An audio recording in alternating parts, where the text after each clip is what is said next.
जो बिल्कुल मजे में। तो आज अपन फ्रिक्शन इन पुली के बारे में जानेंगे। जो तुमने एनएलएम में पढ़ रखा है ना, वो बेसिकली फ्रिक्शनलेस पुली पढ़ रखी है। मतलब रोप और पुली के बीच में कोई भी फ्रिक्शन नहीं होता। इस वीडियो में अपन देखेंगे कि अगर तुम्हारी पुली फ्रिक्शनलेस नहीं हुई, वो अगर फ्रिक्शन की हो गई, मतलब पुली और रोप के बीच में अगर फ्रिक्शन हो गया, तो सिचुएशन को अपन कैसे डील करेंगे वो आज अपन इस वीडियो में जानेंगे। तो चलो चालू करते हैं।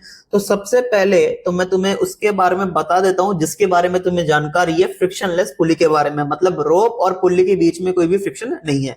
तो तुम देख सकते हो, ये तुम्हारी क्या है, पुली है। और इस पुली से क्या हो रही है, रोप क्या कर रही है, पास ओवर कर रही है। सही है। इस पर्टिकुलर पॉइंट पर टेंशन मैं T1 बोल रहा हूं, इस पर्टिकुलर पॉइंट पर टेंशन मैं T2 बोल रहा हूं। और रोप कैसी, मेरी मासलेस है। अब तुम देखो इधर, ये जो तुम्हारी रोप है ना, इस पुल्ली को क्या कर रही है, प्रेस कर रही है। अगर ये रोप पुल्ली को प्रेस करेगी तो बाय न्यूटन थर्ड लॉ तुम्हारा जो पुल्ली है ना, रोप पर भी क्या लगाएगा, फोर्स लगाएगा। तो एक तरीके से मैं ऐसा बोल सकता हूं कि जो तुम्हारी रोप है और जो तुम्हारी पुल्ली है, इनके बीच में एक नॉर्मल फोर्स डेवलप हो गया है। तो ये तुम देख सकते हो, ये जो तुम्हारा फोर्सेस लग रहे हैं पुल्ली पर, ये कौन लगा रहा है, ये रोप लगा रही है। तो ये क्या है तुम्हारा, एक तरीके से नॉर्मल फोर्स बोल लो, normal force by rope on पुली।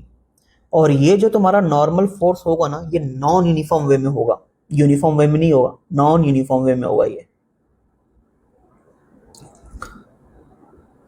अब ये नॉन यूनिफॉर्म वे का क्या मतलब है, वो अभी मैं बता रहा हूँ इस समय। और यहां पर तुम देख सकते हो, ये तुम्हारी वो रोप थी। तो ये रोप पर जितने भी फोर्सेस लग रहे हैं, वो कौन लगा रहा है, ये पुली लगा रहे हैं। तो ये क्या है तुम्हारा, normal force on rope by pulley. और ये भी कैसा होगा, नॉन यूनिफॉर्म वे में ही होगा।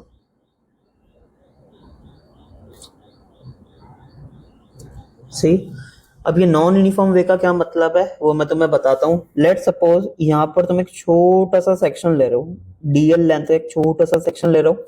यहाँ पर भी तुम एक डीएल लेंथ का छोटा सा सेक्शन ले रहे हो। तो इस डीएल लेंथ पर जो तुम्हारा नॉर्मल फोर्स लग रहा है और इस डीएल लेंथ पर जो तुम्हारा नॉर्मल फोर्स लग रहा है ना, वो अलग अलग है। तो इसलिए मैं बोल रहा हूँ ये नॉन यूनिफॉर्म वे में होता है। ठीक है। अब तुम देखो इधर, लेट सपोज अगर मैं तुमसे पूछूं कि तुम्हारे इस रोप का एस्केलेशन है, मैं मान लेता हूं कि इस रोप का एस्केलेशन है। तो बाय स्ट्रिंग कंस्टेंट में ये तो बोल सकते हो ना कि रोप के हर एक पॉइंट का जो एस्केलेशन होगा वो सेम होगा। ये तो मैं बोल ही सकता हूं। इसमें तो मेरे हिसाब से तुम्हें कोई दिक्कत होनी नहीं चाहिए कि इसके रोप का हर एक पॉइंट का जो एस्केलेशन होगा क्या होगा, सेम होगा। सही है। तो लेट सपोज उस एस्केलेशन को क्या बोल रहा हूं मैं, ए बोल रहा हूं। तो अब इस रोप को मैंने ऐसे बना लिया। ठीक है। इस पर्टिकुलर पॉइंट पर टेंशन T1 है, इस पर्टिकुलर पॉइंट पर टेंशन T2 है। ठीक है। और मुझे पता है कि रोप के हर एक मटेरियल पॉइंट का जो एक्सलेशन है वो A है। तो मैं बोल रहा हूं कि T2 मेरा T1 से ज्यादा है। लेट सपोज ऐसा मैं बोल देता हूं। ठीक है। क्योंकि रोप मेरी इस तरफ मूव कर रही है, तो ऐसा फील आ रहा है कि मेरा T2 T1 से ज्यादा होना चाहिए। अब मुझे पता है कि मेरे को सिचुएशन जो दे रखी है वो कैसी दे रखी है, मासलेस रोप की दे रखी है। सही। तो अगर मैं अब एफ नेट बराबर एम ए की इक्वेशन लिखूंगा तो क्या लिखूंगा एफ नेट में, तो T2 माइनस T1, ये मेरा एफ नेट होना चाहिए। किसके बराबर हो गई है, मास ऑफ द रोप, जो कि कितना है, 0 है, क्योंकि वो मासलेस रोप है। इनटू मान लेता हूं कि कुछ एस्केलेशन है मेरे रोप का। तो यहां से तुम देखो ना यार, T2 और T1 क्या हो गए, तुम्हारे बराबर आ गए। तो मासलेस रोप में जो तुम्हारी टेंशन होगी ना, वो बेसिकली यूनिफॉर्म होगी। रोप का एस्केलेशन हो सकता है, लेकिन वो मासलेस रोप है ना, इसलिए एफ नेट तुम्हारा 0 होगा। मतलब एफ नेट 0 होने के लिए या तो चीज मासलेस हो जाए, या फिर उस चीज का एस्केलेशन कितना हो जाए, 0 हो जाए। तो उन दो कंडीशनों में तुम्हारा नेट फोर्स क्या हो सकता है, 0 हो सकता है। तो मासलेस रोप में तुम्हारा जो टेंशन होता है ना, वो यूनिफॉर्म होता है। और एक और कंडीशन और होती है कि जब तुम्हारा ये मासलेस रोप में टेंशन यूनिफॉर्म हो, ये तुम्हारा रोप और पुल्ली के बीच में कोई फ्रिक्शन नहीं होना चाहिए, no friction between pulley and rope. अगर फ्रिक्शन आ जाएगा ना तो ये टेंशन तुम्हारे सेम नहीं होंगे, चाहे रोप मासलेस ही हो, वो अपन अलग वाली स्लाइड में देखेंगे, मतलब जस्ट नेक्स्ट टॉपिक ही अपना वो है। अब यहाँ पर तुम देखो, अगर मैं तुमसे पूछूं कि बताओ जो तुम्हारी ये पुली है, ये जो तुम्हारी पुली है वो रोटेट करेगी क्या? विल पुली विल रोटेट, करेगी क्या रोटेट? ये मेरे हिसाब से नहीं करेगी। क्यों नहीं करेगी? तुम देखो, अगर इस पुली का तुम एफबीडी बनाओगे तो लेट सपोज मैं ये वाला पॉइंट ले रहा हूँ, ये वाला पॉइंट क्या है इसका? बेसिकली ऐसा मान सकते हो कि सेंटर ऑफ मास वाला पॉइंट है। मैं मान लेता हूँ कि पुली कैसी है, मेरी यूनिफॉर्म मास डिस्ट्रीब्यूशन की है, ठीक है। तो मान लेता हूँ एम जी ऐसे लग रहा होगा, ठीक है। ये जो पुली होगी इस पर्टिकुलर पॉइंट से क्या होगी? हिंज होगी, मतलब फ्री टू रोटेट तो होगी लेकिन हिंज होगी। तो हिंज फोर्सेस वगैरह भी आ रहे होंगे। दो कंपोनेंट मान लेता हूँ, एक वर्टिकल में मान लेता हूँ और एक मैं हॉरिजॉन्टल में मान लेता हूँ, ठीक है। और तुम देख सकते हो ये नॉर्मल फोर्सेस हैं, और ये जितने भी नॉर्मल फोर्सेस लग रहे हैं ये तुम्हारे इस पॉइंट ओ से पास करेंगे कि नहीं करेंगे? क्योंकि जो तुम्हारे नॉर्मल फोर्स होते हैं ना वो तुम्हारे सेंटर ऑफ कर्वेचर से तो पास करेंगे ही करेंगे। आ रहा तुम्हें समझ? मतलब इस पर्टिकुलर पॉइंट से तो पास करेंगे करेंगे। तो अगर मैं तुमसे पूछूं कि बताओ इस पर्टिकुलर पॉइंट के अबाउट, इस पर्टिकुलर पॉइंट के अबाउट जो तुम्हारा टॉर्क आएगा वो कितना आएगा? तो एम जी का टॉर्क जीरो, एफ एक्स का टॉर्क जीरो, एफ वाई का टॉर्क जीरो, और ये जितनी भी नॉर्मल फोर्सेस लग रहे हैं ना इनका भी टॉर्क कितना होगा?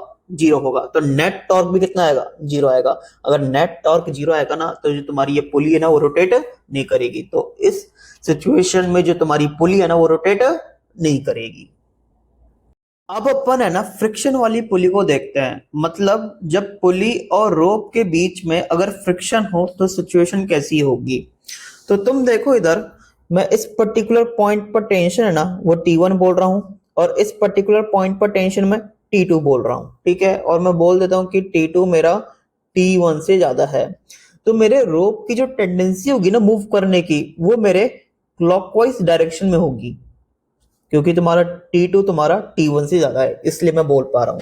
तो मैं ये लिख सकता हूं कि rope will have tendency to move in clockwise sense. तो अगर तुम्हारे रोप की टेंडेंसी है ना क्लॉकवाइज सेंस में मूव करने की है, तो मुझे पता है कि रोप और पुल्ली के बीच में फ्रिक्शन है, और ये भी पता है कि जो फ्रिक्शन होता है ना वो अलोंग द सरफेस लगता है। तो यहाँ पर वो अलोंग द रोप लगेगा, तो फ्रिक्शन कुछ ऐसे लगेगा। वो चाहेगा कि रोप की टेंडेंसी ना हो मूव करने की, तो फ्रिक्शन यहाँ पर कुछ एंटी क्लॉकवाइज सेंस में लगेगा। और मुझे पता है कि यहाँ पर जो फ्रिक्शन लग रहा होगा ना वो एक्शन रिएक्शन के पेयर में लगेगा। तो पुली पर कैसे लगेगा? वो क्लॉकवाइज सेंस में लगेगा। आ रहा है तुम्हें समझ? अब मैं क्या कर रहा हूं, मैं ये कर रहा हूं, मैं बेसिकली रोप का एफबीडी बनाने की कोशिश करता हूं। तो ये मेरी रोप है, ठीक है। अब मैं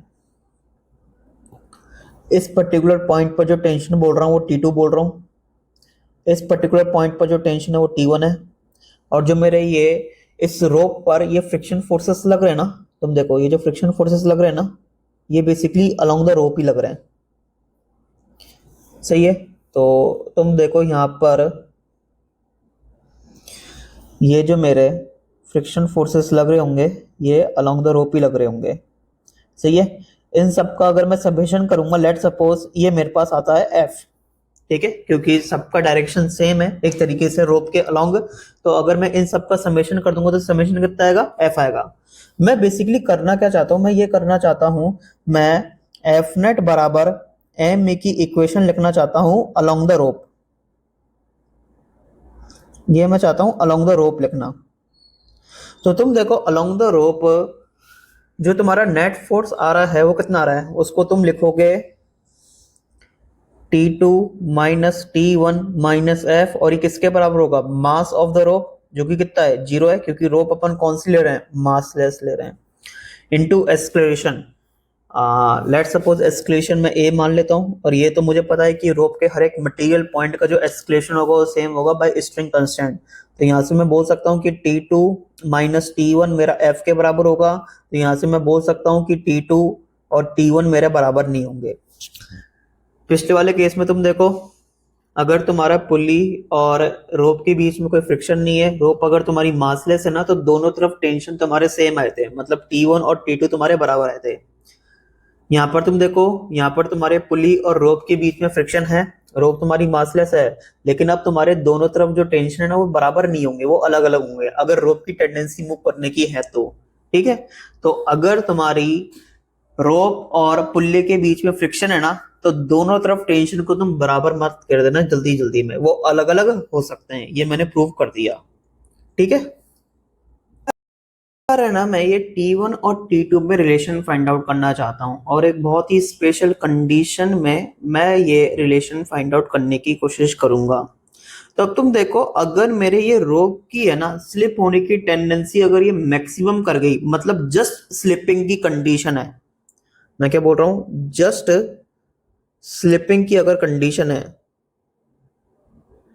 तो ये T1 और T2 में क्या रिलेशन होगा ये मेरे को फाइंड आउट करना है। ठीक है, तो यहां पर मैं T2 को TL बोल रहा हूं और T1 को मैं TS बोल रहा हूं। सही है, यहां पर तुम्हारा बेसिकली TL मतलब मान लो कि लार्जर टेंशन है, और TS मतलब मान लो क्या है तुम्हारा, स्मॉलर टेंशन है।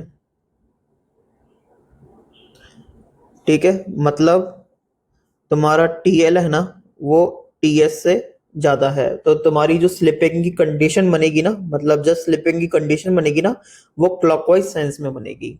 ठीक है, और ये भी मेरे को पता है कि जस्ट स्लिपिंग की कंडीशन में जो फ्रिक्शन लग रहा होता है ना, वो बेसिकली लिमिटिंग वैल्यू वाला लग रहा होता है। तो फ्रिक्शन बेसिकली जो लगेगा ना, वो बेसिकली ऐसे लगेगा म्यू एस इंटू एन के बराबर। म्यू एस मतलब coefficient of static friction, N क्या है तुम्हारा, नॉर्मल है। ठीक है, तो अब तुम देखो इधर, मैं क्या कर रहा हूं, मैं एक छोटा सा सेक्शन कंसिडर कर रहा हूं, मैं एक ये बहुत ही छोटा सा सेक्शन कंसिडर कर रहा हूं मैं। ठीक है, इस रोप का वेरी स्मॉल सेक्शन है ये, तो इतना सा मैं एक सेक्शन कंसिडर कर रहा हूं मैं, वेरी स्मॉल सेक्शन। और एक तरीके से ये आर्क होगा जो कि सेंटर पर जो एंगल सबटेंड कर रहा है ना, वो लेट सपोज कितना है, डी थीटा है। इस आर्क का जो रेडियस है ना, वो लेट सपोज मैं क्या मान लेता हूँ, आर मान लेता हूँ। ठीक है, मतलब इस पुल्ली का जो रेडियस होगा वही तुम्हारे इस आर्क का भी रेडियस होगा। ठीक है, और अब तुम देखो इधर, यहां पर मैं टेंशन है ना वो मैं बोल रहा हूं कि T है, तो इस वाले पॉइंट पर टेंशन में बोल रहा हूं T प्लस dt लग रहा होगा। सही है, मतलब यहाँ पर ये T ऐसे लग रहा होगा, यहाँ पर ये T प्लस dt ऐसे लग रहा होगा। ऑफ कोर्स ये बात है कि जो टेंशन है वो तो अलोंग द रोप पे लगेगा, तो अगर मैं यहाँ पर टेंशन T बोल रहा हूँ, तो यहाँ पर टेंशन में T प्लस dt बोलूंगा, क्योंकि ये बहुत ही अगल बगल वाले पॉइंट है, मतलब बहुत ही नजदीक वाले पॉइंट है, तो टेंशन में छोटा सा चेंज ही आएगा। तो अगर यहाँ पर टेंशन तुम T बोल रहे हो, तो यहाँ पर टेंशन तुम T प्लस dt बोलोगे।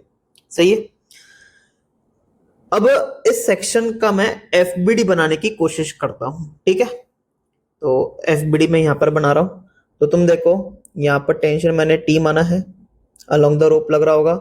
यहाँ पर टेंशन मैंने क्या माना है, T प्लस dt माना है। ठीक है, ये तुम्हारा नॉर्मल लग रहा होगा ऐसे, जिसको मैं DN बोल देता हूँ। भाई छोटा सा सेक्शन अपन ने माना ना, अगर ये छोटा सा सेक्शन अपन ने रोप का माना है, तो छोटे से सेक्शन पर पुल्ली के द्वारा जो फोर्स लगेगा ना रोप पर, मतलब नॉर्मल की वैल्यू वो भी छोटा सा ही लगेगा। तो नॉर्मल अपना छोटा सा लग रहा है, जिसको मैं DN लिख रहा हूँ। ठीक है, और क्या लग रहा होगा, पुल्ली के कारण रोप पर एक फ्रिक्शन लग रहा होगा, तो फ्रिक्शन मेरा अलोंग द रोप ही लगेगा, तो उसको क्या लिख रहा हूँ मैं, DF लिख रहा हूँ, और वो मेरा कौन सा लगना चाहिए, लिमिटिंग वाला लगना चाहिए। तो ये मेरा क्या लग रहा है, DF लग रहा है, अलोंग द रोप लगेगा। ठीक है, और DF की वैल्यू में क्या लिख सकता हूँ, DF की वैल्यू में लिख सकता हूँ म्यू एस इंटू DN, क्योंकि जस्ट स्लिपिंग की कंडीशन है, जस्ट स्लिपिंग की कंडीशन है। सही है, तो अब तुम देखो जस्ट स्लिपिंग की कंडीशन है। ठीक है, तो मतलब रोप तुम्हारी क्या है, एक तरीके से रेस्ट पर ही है, तो इस पर जो नेट फोर्स होना चाहिए वो जीरो होना चाहिए। तो अब तुम देखो इधर मैं क्या कर रहा हूं, ये जितने भी फोर्सेस लग रहे हैं ना रोप पर, इनके मैं कंपोनेंट कर रहा हूं हॉरिजॉन्टल में और वर्टिकल में। सही है। अब मैंने ये माना था ना कि ये जो अपने पास छोटा सा जो पोर्शन है, मतलब ये छोटा सा सेक्शन जो मैंने रोप को कंसिडर करा था, जो कि सेंटर पर कितना एंगल सबटेंड कर रहा है, डी थीटा सबटेंड कर रहा है, तो ये वाला एंगल मैं डी थीटा बाय 2 लिख सकता हूँ, और ये वाला एंगल में क्या लिख सकता हूँ मैं, डी थीटा बाय 2, क्योंकि ये वाली जो लाइन है मेरी वो इस एंगल को बाइसेक्ट कर दी है। सही है, ये तो मैं बोल ही सकता हूं। तो अब तुम देखो इधर, ये मैंने हॉरिजॉन्टल लाइन बनाई, इधर यहां पर भी मैंने हॉरिजॉन्टल लाइन बनाई। अगर ये वाला एंगल डी थीटा बाय 2 है, ठीक है, तो मेरे हिसाब से ये वाला एंगल भी कितना आएगा, डी थीटा बाय 2 आएगा। कैसे आएगा भाई डी थीटा बाय 2, तुम ये वर्टिकल लाइन बनाओ, अगर ये वाला एंगल डी थीटा बाय 2 है तो ये वाला एंगल कितना होगा, डी थीटा बाय 2 होगा, तो ये वाला एंगल कितना हो जाएगा, 90 माइनस डी थीटा बाय 2 हो जाएगा, फिर ये वाला एंगल कितना आ जाएगा, डी थीटा बाय 2 हो जाएगा। तुम देखो ना इधर यार, ये वाला लाइन, ये वाला लाइन तुम्हारा परपेंडिकुलर है भाई, ये तुम्हारा वर्टिकल है, ये तुम्हारा हॉरिजॉन्टल है, ये तुम्हारा रेडियल वाला लाइन है, मतलब नॉर्मल वाला लाइन है, और ये तुम्हारा टेंजेंट वाला लाइन है, ये भी क्या होगा, आपस में परपेंडिकुलर होगा। तो ये डी थीटा बाय 2, ये तो मेरे को पता चल गया, तो ये 90 माइनस डी थीटा बाय 2 हो गया। अब मुझे पता है कि ये पूरा एंगल 90 डिग्री है, और ये मुझे पता है कि ये वाला एंगल कितना है, 90 माइनस डी थीटा बाय 2 है, तो ये कितना होना चाहिए, डी थीटा बाय 2 होना चाहिए। तो सिमिलर लॉजिक से ये वाला एंगल भी अपना कितना आएगा, डी थीटा बाय 2 आएगा। सही है। तो अब इस टेंशन के तुम कंपोनेंट कर दो हॉरिजॉन्टल में और वर्टिकल में। तो अगर मैं इसके कंपोनेंट करूं हॉरिजॉन्टल में तो क्या आएगा, ये आएगा अपने पास T cos d theta by 2, और वर्टिकल में क्या आएगा, वर्टिकल में आएगा T sine d theta by 2। Similarly मैंने यहाँ पर भी कंपोनेंट कर दिया टी प्लस डी टी के हॉरिजॉन्टल में और वर्टिकल में। तो हॉरिजॉन्टल में क्या आएगा अपने पास, हॉरिजॉन्टल में आएगा अपने पास T plus d T cos d theta by 2, और वर्टिकल में क्या आएगा, वर्टिकल में आएगा अपने पास T plus d T sine d theta by 2। सही है। अब यहाँ पर तुम देखो, ये जो डी एफ लग रहा था वो अलोंग द रोप लग रहा था, ठीक है, और तुम देखो यार, ये बहुत ही छोटा सा सेक्शन मैं कंसिडर कर रहा हूं, तो ऑलमोस्ट मैं मान सकता हूं ना कि जो डीएफ है ना वो एक तरीके से हॉरिजॉन्टल डायरेक्शन में लग रहा है, मतलब लेफ्ट वर्ड डायरेक्शन में लग रहा है, एक तरीके से ऐसा मान सकते हो तुम। तो तुम देखो, अगर तुम एफ नेट बराबर 0 करो हर डायरेक्शन में, तो अगर तुम हॉरिजॉन्टल डायरेक्शन में 0 करने की कोशिश करोगे तो तुम देखो लेफ्ट वर्ड डायरेक्शन में कौन कौन से फोर्स आ रहे हैं, एक और आ रहा है T cos d theta by 2 आ रहा है, और जैसे कि मैंने बोला कि ये जो तुम्हारा फ्रिक्शन फोर्स लग रहा है ना डीएफ, तो इसको तुम लगभग हॉरिजॉन्टल डायरेक्शन में ही मान सकते हो। तो और ये अपने लेफ्ट डायरेक्शन में लग रहा है, मतलब T cos d theta by 2 वाली डायरेक्शन में लग रहा है, तो मैंने जोड़ दिया। अब इन दोनों फोर्स का समेशन को काउंटर बैलेंस कौन करेगा, T plus d T cos d theta by 2 करेगा, और इसके अलावा तो और कोई फोर्स आएगा नहीं। ठीक है, तो यहां पर तुम देख सकते हो ये आएगा T cos d theta by 2 plus d F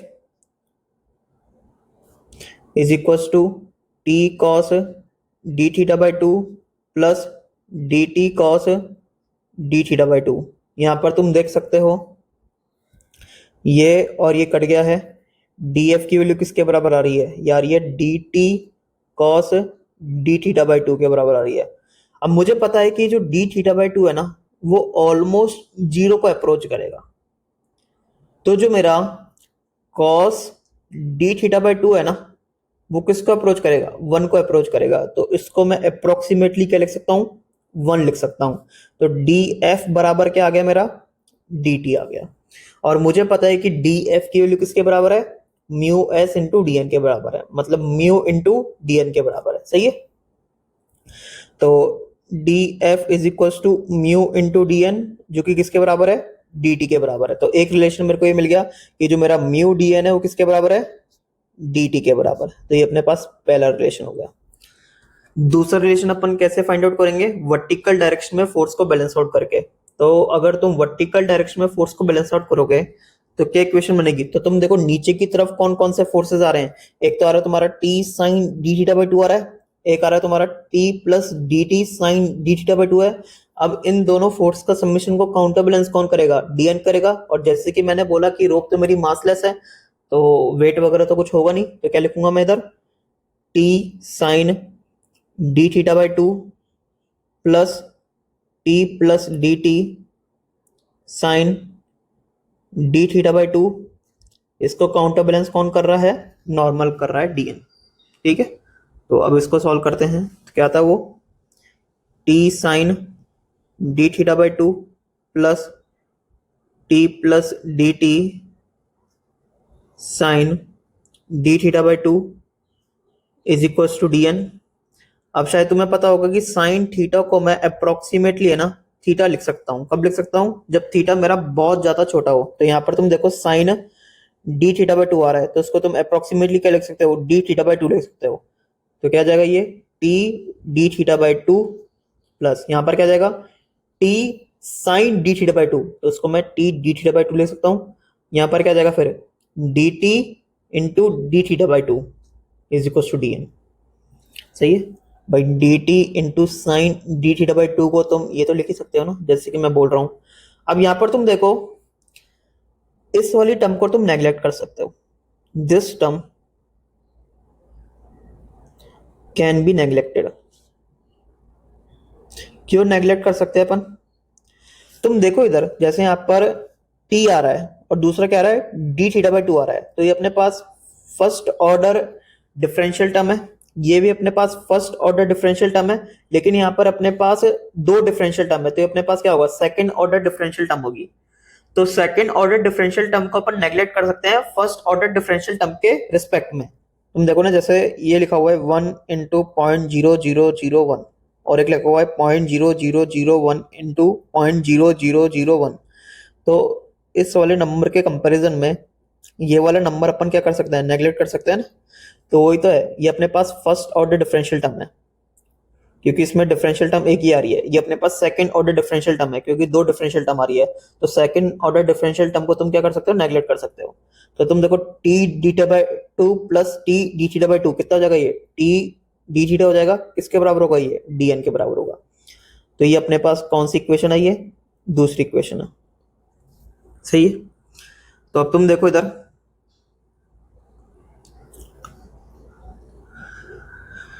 यहां से dn की वैल्यू कितनी आ गई अपने पास, dn की वैल्यू आ गई अपने पास टी डी थीटा। सही है, तो म्यू इंटू डी एन की जगह मैंने पुट कर दिया टी डी थीटा, किसके बराबर है, डी टी के बराबर है। यहां से मैं लिख सकता हूं d T by T is equal to d theta into mu. सही है, इंटीग्रेट इंटीग्रेट। अब तुम देखो इधर, अब जो मैं इंटीग्रेट कर रहा हूं कैसे कर रहा हूं, तो लेट सपोज फ्रिक्शन मेरा कहां कहां लगेगा, ये समझो तुम पहले।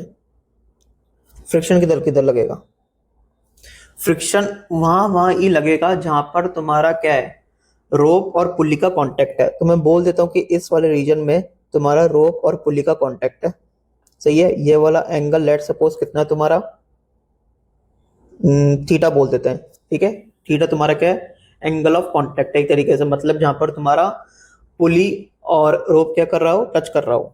अब तुम देखो यहाँ पर टेंशन तुम्हारा कितना था, टीएस था, तो यहाँ पर भी टेंशन कितना होगा, टीएस होगा कि नहीं होगा।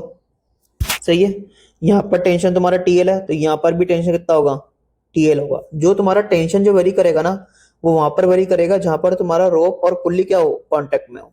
सही, तो अब तुम देखो थीटा का जो लिमिट है तुम यहां से चालू करोगे और खत्म कहां पर करोगे, यहां पर करोगे। तो जब तुम्हारा थीटा 0 के बराबर होगा तो टेंशन किसके बराबर होगा, टीएस के बराबर होगा।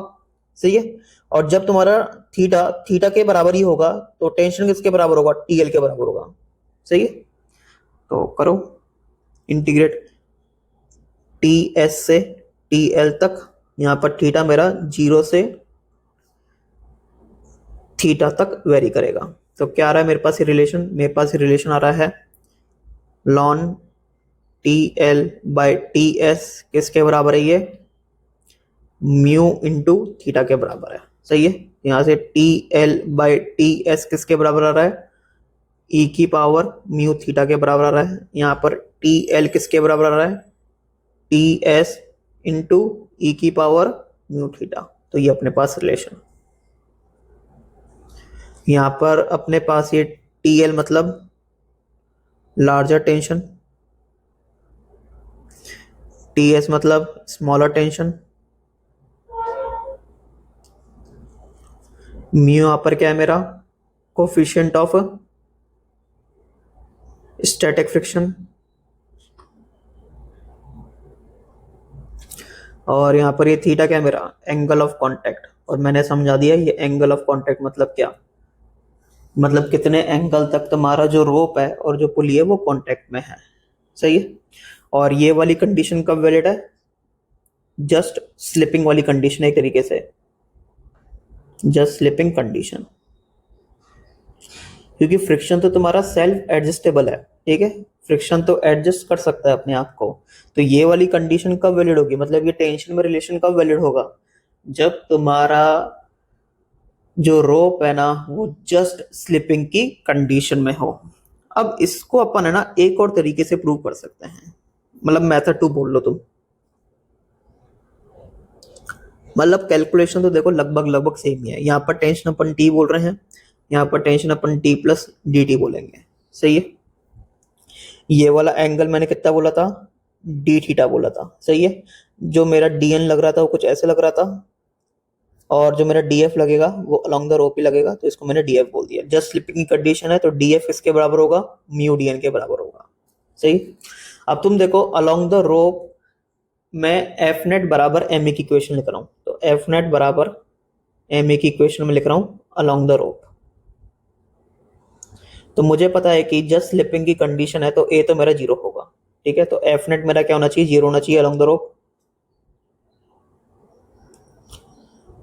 तो करो अलोंग द रोप। तो मेरे हिसाब से अलोंग द रोप अगर मैं इक्वेशन लिखना चाहूंगा तो क्या लिखूंगा मैं, T plus d F is equal to T plus d T. T से टी गया तो डी एफ बराबर क्या आ रहा है, डी टी आ रहा है। तुम देखो यहाँ पर जब अपन ने यहाँ पर प्रूव करा था तो ऐसा कुछ आ रहा था, डी एफ बराबर डी टी। सही है। तो यहाँ पर भी कुछ ऐसा ही आ रहा है, मतलब यहाँ पर मैंने अलोंग द रोप को नेट फोर्स को 0 कर दिया तो वहां से रिलेशन क्या आ गया मेरे पास, डी एफ बराबर डी टी। अब तुम देखो इधर इस टी का और इस टी प्लस डी टी का जो रिजल्टेंट आएगा कुछ ऐसा आएगा, कुछ ऐसा आएगा इसका रिजल्टेंट, मतलब इस डायरेक्शन में। तुम देखो ये तुम्हारा ये टी वाला फोर्स है, ये तुम्हारा ये टी प्लस डी टी वाला फोर्स है। तो इनका जो रिजल्टेंट होगा ना वो अपना कुछ ऐसे होगा जो कि किसको काउंटर बैलेंस करेगा, डी एन को करेगा। अब इस टी प्लस डी टी को मैं लगभग लगभग टी ही लिख सकता हूँ क्योंकि डी टी तो मेरा 0 को टेंड करेगा। अब तुम देखो इधर ये वाला एंगल तुम्हारा 90 डिग्री होगा, ये वाला एंगल भी तुम्हारा 90 डिग्री होगा, ये वाला एंगल तुम्हारा डी थीटा है। तो ये क्वाड्रिलेटरल फॉर्म कर रहा है कि नहीं कर रहा, और ये 90 डिग्री क्या होगा, ये रेडियल डायरेक्शन है, ये टेंजेंशियल डायरेक्शन है, ये रेडियल डायरेक्शन है और ये टेंजेंशियल डायरेक्शन है। मैं बता देता हूँ एक बार, radial direction, tangential direction, radial direction, tangential direction, और इनके बीच का एंगल कितना होगा, 90 डिग्री होगा। तो अगर मैं तुमसे पूछूं कि बताओ ये वाला एंगल कितना होना चाहिए, तो मेरे हिसाब से ये वाला एंगल फिर होना चाहिए अपना 180 माइनस डी थीटा। सही है। तो अब तुम देखो इसका और इसका जो रिजल्टेंट है वो नीचे की तरफ होगा, और ये कितना होगा रिजल्टेंट, तो इसको मैं लिख सकता हूँ 2t cos 180 minus D theta by 2। शायद तुम्हें पता होगा कि अगर अपने पास दो फोर्स हैं, ये एफ है और ये भी क्या है, एफ है, मतलब मैग्नीट्यूड सेम है, डायरेक्शन अलग अलग है, और इनके बीच का एंगल कितना है, थीटा है। तो रिजल्टेंट फोर्स बिल्कुल बीचों बीच आता है, तो इसलिए मैंने यहाँ पर ये रिजल्टेंट फोर्स को बिल्कुल बीचों बीच लिया है। ठीक है, और ये दोनों के साथ जो एंगल बनाता है वो सेम बनाता है, तो यहाँ पर वो थीटा बाय 2 बनाएगा। और ये जो अपने पास एफ नेट जो आता है ना, इसका मैग्नीट्यूड कितना होता है, इसका मैग्नीट्यूड होता है 2f cos थीटा बाई 2। तो उसी लॉजिक से मैंने करा ये। तो कितना आ रहा है ये 2t cos, और इसको मैं लिख सकता हूँ 90 माइनस डी थीटा बाई 2। तो कितना आ रहा है ये 2t और cos 90 minus D theta by 2 कितना होगा, साइन डी थीटा बाई 2 होगा। तो मेरे हिसाब से इसको मैं लिख सकता हूँ 2t डी थीटा बाई 2, 2 से 2 गया टी डी थीटा, और ये किसको काउंटर बैलेंस कर रहा होगा, डी एन को कर रहा होगा। तो शायद अपनी दूसरी इक्वेशन यही बन रही थी इधर भी, T d theta is equal to d N. यहाँ पर भी तुम देख सकते हो T d theta is equal to d N. सही है। तो जब मैं इन दोनों इक्वेशन को सॉल्व करूंगा तो मेरे पास रिलेशन क्या मिलेगा, T L is equal to T S e की पावर म्यू थीटा। सही है। अब तुम देखो इधर, ये अपने पास डायग्राम था, मतलब स्लाइड 1 में। तो अब तुम्हें समझ आ रहा होगा क्या डायग्राम है ये। तो जस्ट स्लिपिंग की कंडीशन है, ठीक है। T2 मेरा लार्जर वाला है, T1 मेरा स्मॉलर वाला है, और जो अपना एंगल ऑफ कांटेक्ट है वो कितना है, बीटा है, ठीक है। और जस्ट स्लिपिंग की कंडीशन है, तो अपने पास ये T2 और T1 में क्या रिलेशन होगा, तो T2 बराबर क्या लिखूंगा मैं, मतलब larger tension is equal to smaller tension e की power mu s beta. Mu s मतलब कोफिशिएंट ऑफ स्टैटिक फ्रिक्शन। यहाँ पर मैंने बेसिकली एक अजम्पशन लिया है, अजम्पशन ये लिया है कि कोफिशिएंट ऑफ स्टैटिक फ्रिक्शन है ना, मैंने हर जगह सेम माना है। मतलब इस पूरे रीजन में जो मेरा कोफिशिएंट ऑफ स्टैटिक फ्रिक्शन है ना, वो हर जगह सेम, ठीक है। तो ये अपने पास रिलेशन है, और ये रिलेशन तुम्हें याद होना चाहिए, ठीक है। अगर ये रिलेशन तुम्हें याद है तो बहुत सारे क्वेश्चन तुम फिर फटाफट कर पाओगे। यार अपन है ना कुछ क्वेश्चन कर लेते हैं, क्योंकि अगर अपन क्वेश्चन कर लेंगे ना तो ये चीज अपन को बढ़िया तरीके से समझ आ जाएगी। तो तुम देखो, ये अपने पास पहला क्वेश्चन है। क्वेश्चन क्या बोल रहा है, a steel cable supporting a 60 kg mass is run a quarter of the way around a steel cylinder and supported by the pulling force as shown in the diagram below. The static coefficient of the friction between the cable and the steel cylinder is 0.3.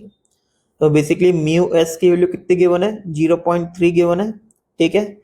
ये अपने पास basically cable है जो कि cylinder के around क्या कर रही है, रन कर रही है, और ये क्वार्टर ऑफ द वे, मतलब ये बोलना चाह रहा है ये कि ये जो अपने पास केबल है ना सिलेंडर के अराउंड जो रन कर रही है ना, तो ये क्वार्टर कवर कर रही है। मतलब एक तरीके से जो केबल है ना, सेंटर पर जो एंगल सबटेंड करेगी ना, वो π/2 रेडियन करेगी, ठीक है। अब तुम्हें फाइंड आउट क्या करना है, तुम्हें फाइंड आउट करना है what is the minimum pulling force required to lift the mass, और दूसरा क्या है, what is the minimum pulling force required to keep the mass from falling, ठीक है। तो तुम्हें क्या फाइंड करना है, बेसिकली मैं बता देता हूं, तुम्हें फाइंड करना है मैक्सिमम एंड मिनिमम फोर्स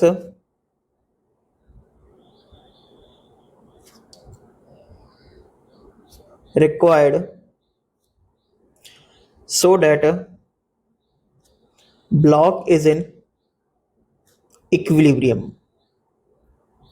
सही है। तो पहले मैं maximum pulling force find out करता हूं, ठीक है। मैक्सिमम पुलिंग फोर्स,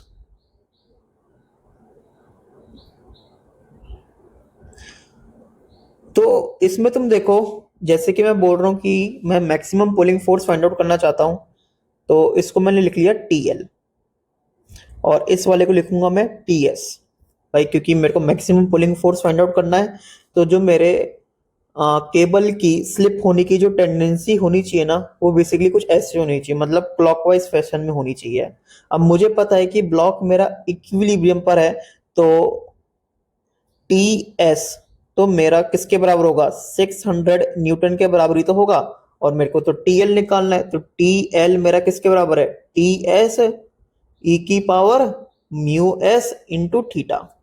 तो TL is equal to TS कितना है अपने पास, 600 है, ई की पावर म्यू एस थीटा। तो म्यू एस कितना अपने पास, म्यू एस अपने पास है 0.3, और थीटा कितना होगा, मतलब ये जो केबल है ना, वो कितना एंगल सबटेंड कर रही है सेंटर पर, जो तुम्हारा कांटेक्ट में है सिलेंडर के साथ, तो वो कितना होगा मेरे हिसाब से π/2 होगा। तो ये अपना क्या है, मैक्सिमम पुलिंग फोर्स है, जब तक तुम्हारा जो ब्लॉक है ना वो इक्विलिब्रियम पर रहेगा। मतलब अगर तुमने फोर्स की वैल्यू इससे ज्यादा कर दी ना, तो ब्लॉक तुम्हारा इक्विलिब्रियम पर रह नहीं पाएगा। अब ब्लॉक के पास क्या जाएगा, एस्केलेशन आ जाएगा, और जो तुम्हारी ये रोप है ना, वो बेसिकली स्लिप कर जाएगी सिलेंडर पर, ठीक है। तो ये तो बात हो गई मैक्सिमम पुलिंग फोर्स की। अब मिनिमम पुलिंग फोर्स की बात कर लेते हैं। तो अब मेरे को निकालना है minimum pulling force.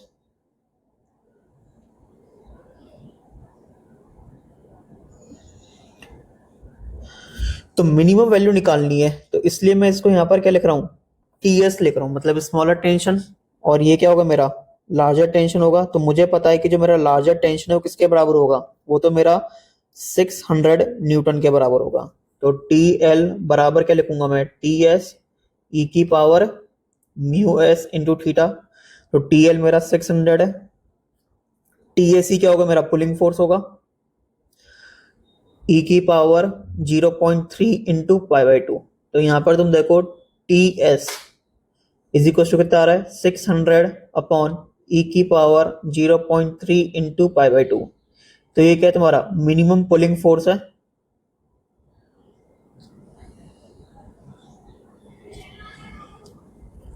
To hold the block.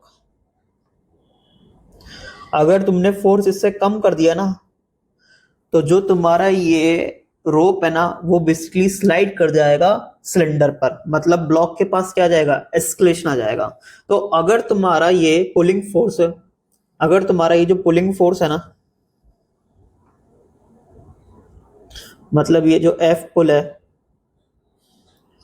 ये अगर तुम्हारा 600 इंटू ई की power 0.3 into pi by two, तो ये तो इसकी मैक्सिमम वैल्यू होगी। और 600 अपॉन ई की power 0.3 into pi by to, ये क्या होगी, मिनिमम वैल्यू होगी। तो अगर तुम्हारा ये पुलिंग फोर्स इस रेंज में है, जब तो ब्लॉक करेगा इक्विलिब्रियम पर रहेगा। और अगर तुम्हारा पुलिंग फोर्स इससे ज्यादा आ गया, तो ब्लॉक के पास एस्केलेशन आ जाएगा ऊपर की तरफ। और अगर तुम्हारा पुलिंग फोर्स इससे कम हो गया, तो तुम्हारे ब्लॉक के पास एस्केलेशन आ जाएगा नीचे की तरफ। तो मेरे को उम्मीद है कि तुम्हें ये वाला जो क्वेश्चन है ना, वो बढ़िया तरीके से समझ आया है। अगला क्वेश्चन करते हैं। तो क्वेश्चन क्या बोल रहा है, find the range of m2 so that system remains at rest. तो अपन को m2 का रेंज फाइंड आउट करना है ताकि सिस्टम तुम्हारा क्या हो, इक्विलिब्रियम पर हो। m1 तुम्हें पता है। तो अब तुम देखो, अगर तुम्हारे ये दोनों ब्लॉक रेस्ट पर है, तो इस वाली स्ट्रिंग में जो टेंशन है वो तो तुम्हारा m1g के बराबर होगा, और इस वाली स्ट्रिंग में जो टेंशन है वो तुम्हारा m2g के बराबर होगा। अब तुम देखो, ये तुम्हारी वो रोप है जो कि पुली से पास ओवर कर रही है। यहाँ पर टेंशन कितना है तुम्हारा, m1g। यहाँ पर टेंशन कितना है तुम्हारा, m2g। और मुझे पता है कि ये जो रोप है, ये जो रोप है ना, ये बेसिकली सेंटर पर जो एंगल सबटेंड करेगी वो कितना करेगी, मेरे हिसाब से पाई रेडियन करनी चाहिए। मतलब जहां पर तुम्हारा पुली और रोप कांटेक्ट में है ना, तो जो तुम्हारी रोप है ना, वो जो सेंटर पर एंगल जो सबटेंड कर रही है वो कितना कर रही है, पाई रेडियन कर रही है। तो तुम्हारा कितना है, पाई रेडियन है। सही है। तो अब तुम देखो, तुम्हें m2 की रेंज फाइंड आउट करनी है ताकि ये सिस्टम क्या रहे, रेस्ट पर रहे। तो एक बार मेरा ये लार्जर हो जाएगा और एक बार मेरा ये स्मॉलर हो जाएगा, ठीक है। तो जब ये मेरा लार्जर होगा तो ये मेरा क्या होगा, स्मॉलर होगा। और जब ये मेरा स्मॉलर होगा तो ये क्या होगा, मेरा लार्जर होगा। तो सबसे पहले तो मैं मैक्सिमम वैल्यू फाइंड आउट कर लेता हूं m2 की, ताकि जो मेरा सिस्टम है ना वो रेस्ट पर रहे। अगर उससे ज्यादा मैंने m2 की वैल्यू रख दी ना, तो सिस्टम मेरा रेस्ट पर नहीं रह पाएगा, ठीक है। और जब मैं मैक्सिमम वैल्यू ले रहा हूं ना m2 की, तो वो जो कंडीशन मेरी बनेगी वो जस्ट स्लिपिंग वाली कंडीशन ही बनेगी। सही है। तो उसमें तुम देखो क्या लिखूंगा मैं, उसमें लिखूंगा मैं m2g is equal to m1g ई की पावर म्यू पाई, अगर तुम्हें समझ आ रहा हो तो। सही है। तो यहां से m2 का वैल्यू कितना आ रहा है, m2 का वैल्यू आ रहा है m1 ई की पावर म्यू पाई। तो ये तुम्हारा मैक्स वैल्यू है। अगर इससे ज्यादा तुमने m2 का वैल्यू रख दिया, तो तुम्हारा ये जो सिस्टम है ना वो रेस्ट पर नहीं रह पाएगा। और मिनिमम वैल्यू कैसे फाइंड आउट करूंगा, तो उसमें क्या लिखूंगा मैं, m1g is equal to m2g ई की पावर म्यू पाई। जी से जी कटा, तो यहां से m2 की वैल्यू कितनी आ रही है, m1 अपॉन ई की पावर म्यू पाई। तो ये तुम्हारी क्या है, मिनिमम वैल्यू है। अगर इससे कम वैल्यू तुमने रख दी ना m2 की, तो तुम्हारा जो सिस्टम है ना वो रेस्ट पर नहीं रह पाएगा। तो अगर तुम्हारा m2 का जो रेंज है वो अगर m1 अपॉन ई की पावर म्यू पाई से लेकर m1 इंटू ई की पावर म्यू पाई के बीच में है ना, जब तो तुम्हारा सिस्टम है ना वो रेस्ट पर रहेगा। अगर तुमने m2 का वैल्यू इससे ज्यादा कर दिया तो जो तुम्हारा रोप की जो स्लिप होने की जो कंडीशन बनेगी ना वो बेसिकली कुछ ऐसे बनेगी। मतलब अब पूरे सिस्टम के पास एक्सप्रेशन कुछ ऐसे आ जाएगा। और अगर तुमने m2 का वैल्यू इससे कम कर दिया ना तो जो तुम्हारे पूरे सिस्टम के पास जो स्लिप होने की जो कंडीशन बनेगी या पूरे सिस्टम के पास जो एक्सप्रेशन आएगा ना वो कुछ ऐसे आएगा। तो अगर तुम्हारा m2 इस रेंज में है ना तो तुम्हारा सिस्टम रेस्ट पर रह सकता है। अगर तुम्हारा m2 का वैल्यू इसके बराबर है जब भी फ्रिक्शन लिमिटिंग लग रहा होगा। अगर तुम्हारा m2 का वैल्यू इसके बराबर है जब भी फ्रिक्शन लिमिटिंग लगेगा।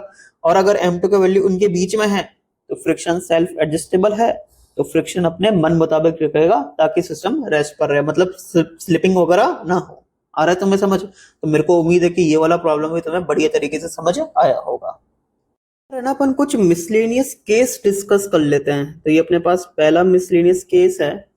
इसमें क्या है बेसिकली कि जो तुम्हारी स्ट्रिंग है ना वो जस्ट स्लिपिंग की कंडीशन में है, और ये मैं मान रहा हूं कि जो मेरा T3 है वो मेरा T1 से बड़ा है। मतलब जो मेरी ये रोप है ना या स्ट्रिंग है वो उसकी टेंडेंसी जो स्लिप होने की है ना वो कुछ ऐसे है। ठीक है, मतलब क्लॉकवाइज फैशन में है। तो अब ये मेरे को रिलेशन फाइंड आउट करने हैं। ठीक है, और ये अपन को पता है कि ये जो अपने पास स्ट्रिंग है या रोप है ना जो सेंटर पर जो एंगल सबटेंड कर रही है वो β2 है इधर, मतलब जो कांटेक्ट में है पुल्ली के साथ, और यहाँ पर ये अपना β1 है। तो अगर जस्ट स्लिपिंग की कंडीशन में है और जस्ट स्लिपिंग की कंडीशन भी अपनी ऐसे वाली है तो मुझे पता है कि T3 मेरा लार्जर टेंशन होगा और T2 मेरा स्मॉलर टेंशन होगा इधर, और इस वाली पुली के रिस्पेक्ट में T2 मेरा लार्जर टेंशन होगा और T1 मेरा स्मॉलर टेंशन होगा। तो पहले मैं इधर लिख लेता हूँ। तो T3/T2 क्या लिखूंगा मैं? तो वो मैं लिखूंगा e की पावर μ2 β2, और μ2 यहाँ पर क्या है? कोफिशिएंट ऑफ स्टैटिक फ्रिक्शन है, और μ1 भी यहाँ पर क्या है? कोफिशिएंट ऑफ स्टैटिक फ्रिक्शन है। तो यहाँ पर तुम देख सकते हो larger tension is equal to smaller tension into e की पावर μ2 β2। और यहाँ पर क्या लिखूंगा मैं T2/T1 को? तो मेरे हिसाब से आएगा e की पावर μ1 β1। तो यहाँ पर भी लिखा हुआ है कि larger tension is equal to smaller tension into e की पावर μ1 β1। तो तुम देखो यहाँ से T3 और T1 में अपन का रिलेशन फाइंड आउट हो जाएगा। तो T3 is equal to T2 की जगह मैंने पुट कर दिया T1 e की पावर μ1 β1, ठीक है, इनटू e की पावर μ2 β2। तो यहाँ से तुम देख लो T3 इज इक्वल टू आ रहा है T1 e की पावर μ1 β1 प्लस μ2 β2। तो यहाँ से अपने पास T3/T1 कितना आ रहा है? e की पावर μ1 β1 प्लस μ2 β2। तो ऐसे वाले केसेस भी तुम्हें दिख सकते हैं, मतलब ठीक है। ये अपने पास दूसरा मिसलेनियस केस है। इसमें क्या हो रहा है बेसिकली, तुम देखो यहाँ पर मल्टीपल टाइम्स ऑफ क्या है? स्ट्रिंग की वाइंडिंग है पुली के अराउंड है। अब अपन को वही T2 और T1 में रिलेशन फाइंड आउट करना है। जस्ट स्लिपिंग की कंडीशन है, जस्ट स्लिपिंग की कंडीशन है, कोफिशिएंट ऑफ स्टैटिक फ्रिक्शन तुम्हारा म्यू है पुली और स्ट्रिंग के बीच में, ठीक है, और T2 तुम्हारा T1 से बड़ा है। यहाँ पर अब तुम देख सकते हो ये तुम्हारा क्वार्टर है वाइंडिंग का, ठीक है, फिर ये तुम्हारा फुल वाइंडिंग हो गया, ठीक है, ये पूरा फुल वाइंडिंग हो गया देखो, और फिर ये तुम्हारा क्वार्टर हो गया, फिर ये लटका हुआ है ना यहाँ पर, और ये भी लटका हुआ है यहाँ पर। तो एक क्वार्टर, फिर फुल, फिर क्वार्टर, यहाँ पर भी देख सकते हो ये क्वार्टर, फिर अपना ये फुल है, फिर दोबारा अपना क्वार्टर। तो एक तरीके से जो स्ट्रिंग है ना वो सेंटर पर कितना एंगल सबटेंड कर रही है जहां जहां वो पुली के कांटेक्ट में है। तो मेरे हिसाब से पहले क्वार्टर, फिर फुल, फिर क्वार्टर, मतलब पहले π/2, फिर 2π, और फिर दोबारा π/2।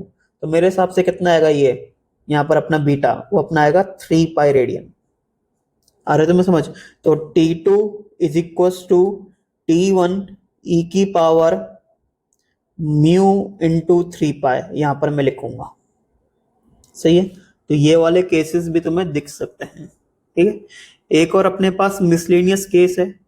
जैसे अभी तक जो अपन कोफिशिएंट ऑफ स्टैटिक फ्रिक्शन ले रहे थे ना, तो वो हर जगह सेम ले रहे थे। ऐसा कोई जरूरी नहीं कि वो हर जगह सेम हो। लेट्स सपोज क्वेश्चन में तुम्हें जो कोफिशिएंट ऑफ स्टैटिक फ्रिक्शन है ना, वो थीटा का फंक्शन गिवन है। मतलब लेट्स सपोज मान लो कि म्यू तुम्हारा गिवन है के थीटा, के तुम्हारा कोई कांस्टेंट है, और थीटा तुम मेजर जो कर रहे हो ना, वो बेसिकली इस वाली लाइन से कर रहे हो।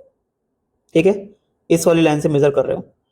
ठीक है, मतलब यहां से लेट सपोज तुम थीटा एंगल पर गए, यहां से थीटा एंगल पर गए, तो यहां पर तुम्हारा जो कोफिशिएंट ऑफ स्टैटिक फ्रिक्शन है ना, वो कितना है तुम्हारा, के थीटा के बराबर है। तो अब तुम्हें फाइंड आउट करना है T2 और T1 में रिलेशन फाइंड आउट करना है। तो प्रूफ पर आओ। जो अपन की बेसिक इक्वेशंस थी वो क्या थी? मेरे हिसाब से जो अपने पास बेसिक इक्वेशंस थी वो अपने पास थी, एक तो df बराबर dt, और एक अपने पास थी t d थीटा बराबर dn। तो एक अपने पास है df बराबर dt, df बराबर dt, और एक अपने पास t d थीटा बराबर dn। और यहां पर मैं df को क्या लिख सकता हूं, म्यू dn। सही है, तो यहां पर तुम देखो इधर, तो dt बराबर कितना आ रहा है, म्यू dn आ रहा है। सही है, तो dn की वैल्यू कितनी आ रही है अपने पास, dt बाय म्यू आ रही है। इसको पुट करते हैं इधर, तो t d theta is equal to dn, dn कितना है, dt बाय म्यू। तो dt बाय t बराबर d theta into mu. Integrate, integrate. अब इस म्यू को तो मैं ना इंटीग्रेशन के बाहर नहीं निकाल सकते। ये कब निकाल सकते थे, जब तुम्हारा म्यू क्या होता, कांस्टेंट होता। अब ये कांस्टेंट नहीं है, ये बेसिकली वेरिएबल है, ये थीटा का फंक्शन है, ये अपना थीटा का फंक्शन है। तो अब तुम देखो लिमिट्स कहां से कहां तक होगी मेरे, T1 से T2 तक होगी। ठीक है, और थीटा मेरा कहां से कहां तक वेरी कर रहा है, तो लेट सपोज ये पूरे एंगल को मैं क्या मान लेता हूँ, बीटा मान लेता हूँ। मतलब एंगल ऑफ कांटेक्ट मेरा बीटा के बराबर है। मतलब जहां पर मेरी रोप है ना पुल्ली के कांटेक्ट में ना, तो वो जो रोप है ना सेंटर पर जो एंगल सबटेंड कर रही है वो बीटा कर रही है टोटल। तो जो मेरा लिमिट्स है वो 0 से लेकर बीटा तक वेरी करेगा। तो यहाँ पर अपने पास आ रहा है lawn T2 by T1 integration from 0 से बीटा। अब म्यू का वैल्यू क्या पुट करूंगा मैं, के थीटा पुट करूंगा, और इंटू डी थीटा, तो इसका इंटीग्रेशन मैं करूंगा। तो lawn T2 by T1 is equal to, ये कितना आ जाएगा अपने पास, ये मेरे हिसाब से आ जाएगा के बीटा स्क्वायर बाई 2। तो यहाँ पर T2 is equal to T1 ई की पावर के बीटा स्क्वायर बाई 2। तो ये अपने पास रिलेशन है। तो ये अपने पास वो 3 मिसलेनियस केस थे जो कि तुम्हें पता होना चाहिए। हो सकता है कि कभी न कभी ये जेई एडवांस इनको पूछ ले, तो अगर तुमने पहले से कर रखा होगा तो फिर आसानी से तुम एग्जाम में कर सकते हो। अपन एक क्वेश्चन डिस्कस करते हैं। क्वेश्चन अपना पाथ फाइंडर का है। क्वेश्चन क्या बोल रहा है, a light block P on a horizontal table top placed equidistant from the pulley support a load with the help of a cord as shown in the figure। तो basically ये cord की मदद से अपन ने ये ब्लॉक को क्या कर रखा है, होल्ड कर रखा है, और दूसरे वाले एंड पर बेसिकली कोई मैन है जो कि पुलिंग फोर्स अप्लाई कर रहा है। If the minimum and the maximum force applied by the hand to keep the system in equilibrium are, तो मिनिमम फोर्स कितना है 40 न्यूटन है, और मैक्सिमम फोर्स कितना है 90 न्यूटन है। Calculate the mass of the load, और एक्सलेशन टू ग्रेविटी कितना लेना है, 10 मीटर पर सेकंड स्क्वायर लेना है। तो तुम देखो इधर, सबसे पहले मैं जो केस ले रहा हूं ना, वो मिनिमम पुलिंग फोर्स का ले रहा हूं, और ये अपने को मिनिमम पुलिंग फोर्स कितना दे रखा है, मिनिमम पुलिंग फोर्स अपने को दे रखा है 40 न्यूटन। तो ये जो हैंड जो स्ट्रिंग पर जो फोर्स अप्लाई कर रहा है वो कितना है, 40 न्यूटन का है। ठीक है, तो ये अपने पास टेंशन कितना होगा इधर, 40 न्यूटन होगा। अब मुझे पता है कि ये सिस्टम मेरा इक्विलिब्रियम पर है, मतलब रेस्ट पर है। तो इस वाली स्ट्रिंग में जो टेंशन होना चाहिए वो कितना होना चाहिए, mg के बराबर होना चाहिए। सही है, अब तुम देखो इधर, एक बार तुम्हारा यहां पर स्ट्रिंग का और पुल्ली का कांटेक्ट है, और एक बार तुम्हारा यहाँ पर स्ट्रिंग का और पुल्ली का कांटेक्ट है। लेट सपोज यहाँ पर मैं म्यू 1 और बीटा 1 बोलता हूँ, और यहाँ पर मैं म्यू 2 और बीटा 2 बोलता हूँ। अब ये म्यू 1 बीटा 1 म्यू 2 बीटा 2 क्या है, ये तुम्हें शायद पता चल रहा होगा। सही है। अब तुम देखो इधर, मैं ऐसे लिख सकता हूं ना। अब मुझे पता है कि ये मिनिमम पुलिंग फोर्स है, तो मुझे पता है कि स्लिप होने की टेंडेंसी मेरी कुछ ऐसे रहेगी। तो ये मेरा लार्जर टेंशन है और ये मेरा स्मॉलर टेंशन है। तो एक तरीके से मैं ऐसे लिख सकता हूं कि जो मेरा टी एल होगा वो किसके बराबर होगा, टी एस मतलब स्मॉलर टेंशन इंटू ई की power mu effective into beta effective का समेशन। सही है। मतलब T L is equal to T S e की power mu 1 beta 1 plus mu 2 beta 2। यहीं से ये वाला जो अपन ने मिसलेनियस केस डिस्कस करा था ना, तो मैं यहां से बोल पा रहा हूं। देखो ये लिखा था ना अपन ने, तो मैं यहां से बोल पा रहा हूं ऐसे डायरेक्टली। ठीक है। तो यहां पर तुम देखो जो तुम्हारा लार्जर टेंशन है वो तो mg के बराबर है, स्मॉलर टेंशन तुम्हारा 40 न्यूटन के बराबर है, इंटू ई की power mu 1 beta 1 plus mu 2 beta 2। तो ये तो मेरा मिनिमम पुलिंग फोर्स का केस हो गया। अब मैं केस करता हूं मैक्सिमम पुलिंग फोर्स का। तो मैक्सिमम पुलिंग फोर्स कितना है अपना, मैक्सिमम पुलिंग फोर्स अपना है 90 न्यूटन के बराबर। तो टेंशन कितना होगा इसमें, टेंशन होगा अपना 90 न्यूटन। सही है। इसमें टेंशन तो अपना कितना रहेगा, mg ही रहेगा। अब इसमें जो तुम्हारी स्लिप होने की जो टेंडेंसी रहेगी ना स्ट्रिंग की, वो तुम्हारी कुछ ऐसे रहेगी। तो एक तरीके से ये तुम्हारा लार्जर टेंशन है और ये तुम्हारा स्मॉलर टेंशन है। यहाँ पर क्या लिखोगे तुम, यहाँ पर लिखोगे तुम वही दोबारा टी एल बराबर टी एस ई की power mu 1 beta 1 plus mu 2 beta 2। तो यहाँ पर टी एल क्या होगा तुम्हारा 90 होगा, टी एस कितना होगा तुम्हारा mg होगा, इंटू ई की power mu 1 beta 1 plus mu 2 beta 2। तो यहाँ पर तुम देखो, यहाँ पर मेरे ई की power mu 1 beta 1 plus mu 2 beta 2 की वैल्यू कितनी आ रही है, mg/40। और यहाँ पर मेरे ई की power mu 1 beta 1 plus mu 2 beta 2 की वैल्यू कितनी आ रही है, 90/mg। तो मेरे हिसाब से mg/40 मेरा 90/mg के बराबर होना चाहिए। मेरे हिसाब से mg का होल स्क्वायर मेरा कितना आ रहा है, 90 इंटू 40 मतलब 3600। मेरे हिसाब से mg कितना आएगा, 60 आना चाहिए। तो मेरे हिसाब से फिर मास कितना जाएगा, तो अगर मेरा mg मेरा 60 के बराबर है, मतलब मेरा m किसके बराबर है, 6 kg के बराबर है। तो ये क्या होगा, मेरा आंसर होगा। तो तुम देखो कितनी आसानी से अपन ने इस क्वेश्चन को सॉल्व कर लिया है। तो यहाँ पर जो मेरा मास ऑफ द ब्लॉक होगा कितना होगा, 6 kg का होगा। एक और क्वेश्चन अपन डिस्कस करते हैं। क्वेश्चन क्या बोल रहा है, एक एटवुड मशीन है with rough pulley, capital M1 का वैल्यू अपने पास स्मॉल m है और कैपिटल M2 का वैल्यू अपने पास 2m है। System was in equilibrium but if a small amount of mass is added to 2m the equilibrium is disturbed। मतलब एक तरीके से मैं ऐसा बोल सकता हूं कि यहाँ पर मेरे m1 की वैल्यू m के बराबर है और m2 की वैल्यू मेरे 2m के बराबर है। अगर मैं m2 का मास थोड़ा सा भी बढ़ा देता हूं ना, तो जो मेरा इक्विलिब्रियम है ना वो डिस्टर्ब हो जाएगा। तो बेसिकली ये जो सिचुएशन हो रखी है ना, ये जस्ट स्लिपिंग की सिचुएशन हो रखी है। सही है। तो कोफिशिएंट ऑफ स्टैटिक फ्रिक्शन मैं मान लेता हूं कितना है, μs है, जो कि मेरे को कैलकुलेट करना है। मुझे पता है कि इस वाली स्ट्रिंग में जो टेंशन होगा वो कितना होगा, 2mg होगा। इस वाली स्ट्रिंग में जो टेंशन होगा वो मेरा mg होगा। ये मेरा लार्जर टेंशन है, ये मेरा स्मॉलर टेंशन है। और मुझे पता है कि स्ट्रिंग का इतना पोर्शन मेरे पुल्ली के कांटेक्ट में है, तो ये सेंटर पर कितना एंगल सबटेंड कर रहा है, पाई रेडियन कर रहा है। तो मैं बोलूंगा ना कि जो मेरा लार्जर टेंशन है किसके बराबर होगा, स्मॉलर टेंशन इंटू ई की पावर μs इंटू बीटा। तो तुम देखो लार्जर टेंशन कितना है तुम्हारा 2mg है, स्मॉलर टेंशन कितना है तुम्हारा mg है, ई की power μs into beta. Beta कितना होगा तुम्हारा पाई के बराबर होगा। यहां से तुम देखो mg से mg कट गया है, तो 2 बराबर क्या आ रहा है, e की power mu s into pi आ रहा है। दोनों तरफ मैंने लॉन ले लिया है, तो क्या लिखूंगा, lawn 2 is equal to mu s into पाई।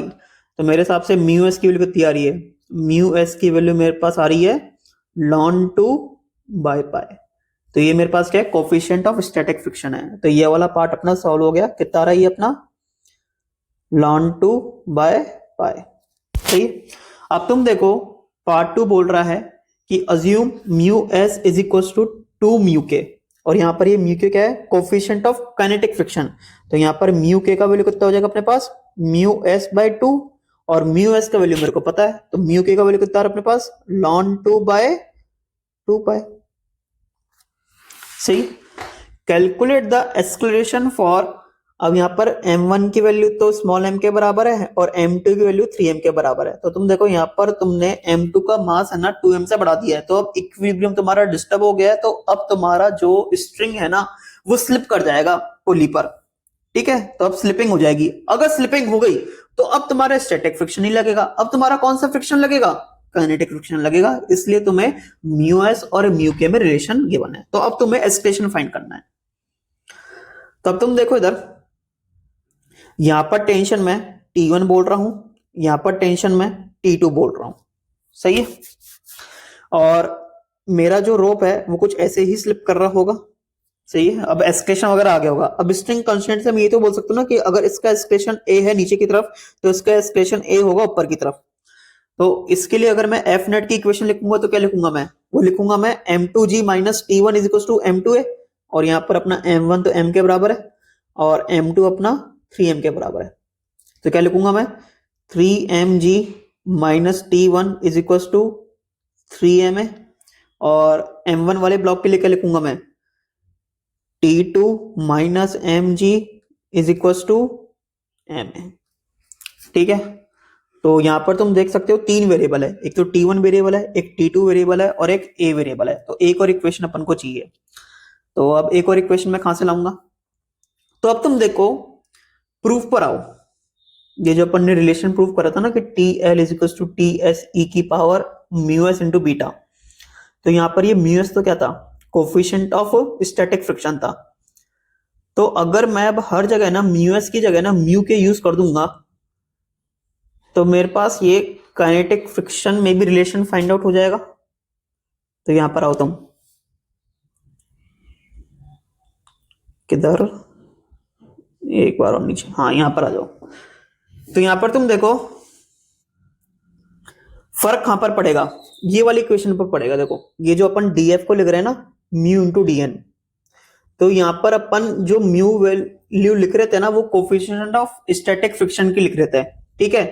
अब इसको मैं बेसिकली जो यूज कर सकता हूं ना वो कौन सा यूज करूंगा मैं इसको यूज करूंगा कोफिशिएंट ऑफ काइनेटिक फ्रिक्शन वाला। मतलब अब जो मेरा डीएफ के लिखूंगा मैं, डीएफ के मतलब काइनेटिक फ्रिक्शन की वैल्यू लिख रहा हूं मैं, किसके बराबर होगा, ये म्यू के इंटू डीएन के बराबर होगी। सही है। और कोई दूसरी इक्वेशन में फर्क पड़ेगा क्या, मेरे हिसाब से नहीं पड़ेगा। जैसे सपोज जब मैं यहां पर म्यू एस यूज कर रहा था ना, तो मैं बोल रहा था कि एस्केलेशन मेरा 0 है, ठीक है। तो मेरा नेट फोर्स 0 है, मैंने मान लिया रोप पर। मैं बोल रहा हूं कि अगर मेरे रोप का एस्केलेशन 0 भी नहीं होगा ना, अगर उसका कुछ एस्केलेशन है ना, जब भी रोप पर है ना वो नेट फोर्स 0 होना चाहिए हर सेक्शन पर। तो यहां पर तुम देखो ना, तुम्हारा ये m इंटू ए आ रहा था, तो मास ऑफ द रोप तो तुम्हारा 0 रहेगा ना, तो एफ नेट तो तुम्हारा 0 हरदम रहेगा ही रहेगा, चाहे एस्केलेशन हो या ना हो।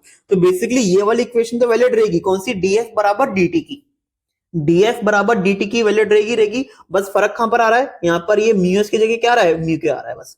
तो मेरे हिसाब से जो रिलेशन निकलना चाहिए ना, मेरे हिसाब से जो रिलेशन निकलना चाहिए कैसे निकलना चाहिए, इक्वेशन तो मेरी सेम ही बनेगी। तो रिलेशंस मेरे हिसाब से ऐसे निकलना चाहिए कि जो मेरा T1 होगा ना वो किसके बराबर होगा, T2 इंटू ई की पावर म्यू के इंटू बीटा, ऐसा रिलेशन निकलना चाहिए। आ रहा है समझ तुम्हें। और यहाँ पर T1 तुम्हारा लार्जर होगा एज कंपेयर टू T2, ये तुम्हें समझ रहा होगा क्योंकि स्लिपिंग कैसे हो रही है, ऐसे हो रही है अपनी स्ट्रिंग की। तो ऑफ कोर्स ये बात है कि जो मेरे स्ट्रिंग पर जो मेरा फ्रिक्शन फोर्स लग रहा होगा ना वो कुछ ऐसे लगेगा एंटी क्लॉकवाइज फैशन में। तो यहाँ पर तुम देखो क्या आ रहा है, T1 is equal to T2 e की पावर, अब म्यू के की वैल्यू कितनी है अपने पास, म्यू के की वैल्यू अपने पास है ln 2 अपॉन 2 पाई, और बीटा की वैल्यू तो अपने पास पाई रहेगी, तो पाई से पाई कट गया, तो T1 is equal to T2 e की पावर ln, और 2 की पावर ऑफ मतलब √2 आ रहा है, तो मेरे हिसाब से T1 is equal to √2 T2, तो ये अपने पास T1 और T2 में रिलेशन आ गया है। तो ये अपने पास पहली इक्वेशन, ये अपने पास दूसरी इक्वेशन, ये अपने पास तीसरी इक्वेशन, इन तीनों इक्वेशनों का यूज करना तुम, और T1 की वैल्यू, T2 की वैल्यू और एक्सक्लेशन की वैल्यू कमेंट बॉक्स में टाइप करना। तो मेरे को उम्मीद है कि तुम्हें ये जो फ्रिक्शन इन पुली वाला जो कॉन्सेप्ट है ना, बिल्कुल बढ़िया तरीके से समझ आ गया है। अगर फिर भी तुम्हें कोई डाउट है ना, तुम कमेंट सेक्शन में लिख सकते हो, मैं जल्दी से जल्दी रिप्लाई करने की कोशिश करूंगा। Thank you.